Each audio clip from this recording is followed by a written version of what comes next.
City car, so early morning, kaya meron tayong walk-in client sa sir. Iwan natin yung ating Mirage na sa kabilang garahe, kaya napakadumi guys. Ayun. So test drive lang muna tayo, tapos palinisan lang siguro muna natin pagbalik kasi nakakaya naman kayo sir. Ayan, reserve na ata niyo sir. Ayan. Ayan, so palinisan muna natin, nakakaya kayo sir, dumi ng Mirage natin. Ayan. Diba yung mga down pa may mga ikot, so palinisan natin bago natin i-test drive ng ating Mirage. 2017 pala to guys, GLX variant, automatic transmission, and G4. So yan, naka GLS Max, touchscreen, all power na rin yan, Windows, pati yung mga side mirror adjust. So yan, palinis muna natin sa test drive tayo kasama si sir. Madami nagpa-project. Ako gusto ko makakuha. Yan. Saturday na lang sir.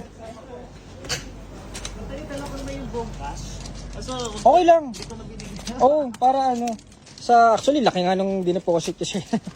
Pinadala ng pinagsaibali mo na lahat para Sige sir. Thank you sir, ingat po kayo. So again guys, 2017 natin na G4 GLX automatic transmission. Sold na kay Sir Gabriel. So prep na natin. Fast brake unit to guys, pero check na rin natin. Itong unit naman na to, bagay 4 na gulong. Check lahat sir. Bagong PMS, battery, pati yung mga brake pads, andyan yung mga luma. Kompleto po lahat yan. So nag-test drive tayo. All complete and all goods. 62,000 lang yung tinakbo nito guys.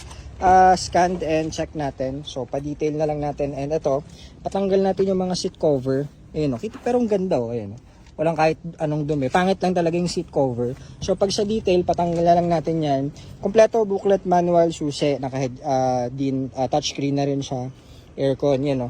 So 62,000 lang, never ginamit sa Grab or any ano. So personal use lang ito ng previous owner and registrado na rin. So yun, sold ng ating 17 na Mirage G4 GLX, ano, kakapal ng mga gulong. 2023 yung manufacture date nun. May reverse cam na rin, may dash cam, kompleto, ring visor. So thank you so much sir, prep na natin to and see you on Sunday. Good morning po, GTA Cars, salamat.